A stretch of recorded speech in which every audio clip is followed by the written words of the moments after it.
আল্লাহ তাআলা আমাদের রমজান কেন দিলেন? বিসমিল্লাহির রহমানির রহিম। রমজান শুধু একটি মাস না, এটা আল্লাহর পক্ষ থেকে বিশেষ এক দান। প্রশ্ন হলো, আল্লাহ আমাদের রমজান কেন দিলেন? কেন এই মাস এত মর্যাদাপূর্ণ?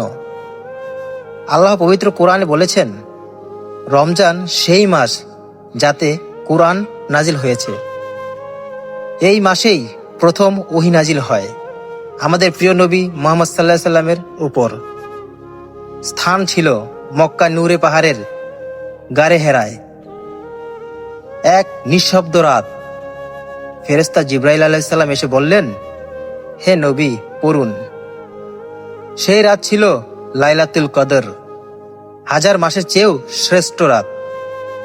তাহলে বুঝতে পেরেছ আমার প্রিয় বন্ধুরা, রমজান এসেছে কোরআনের সাথে, রমজান এসেছে হিদায়াতের আলো নিয়ে। কিন্তু শুধু তাই নয়, আল্লাহ রমজান দিলেন আমাদের বদলানোর জন্য।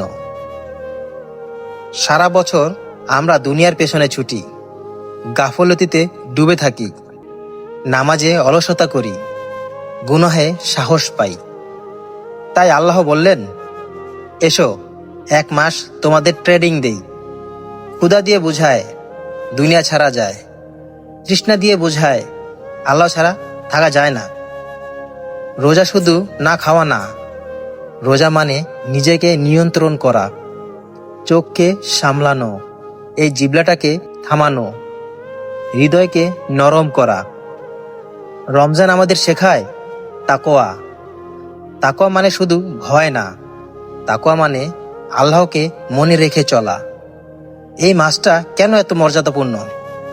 কারণ এই মাসে জান্নাতের দরজা খুলে দেওয়া হয়, জাহান্নামের দরজা বন্ধ করা হয়, শয়তানদের শৃঙ্খলিত করা হয়। এই মাসে এক নেকি বহুগুণ বাড়িয়ে দেন আমার আল্লাহ তাআলা। তাহলে ভাবো, এমন সুযোগ আর কোথায়? রমজান হলো একটা রিসেট বাটন।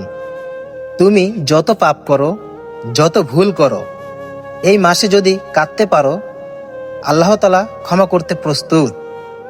তাই রমজান শুধু ক্যালেন্ডারের মাস না, এটা আল্লাহর পক্ষ থেকে রহমতের চিঠি। তো প্রিয় বন্ধুরা, প্রশ্ন হলো, আমরা সেই চিঠি পড়ছি তো?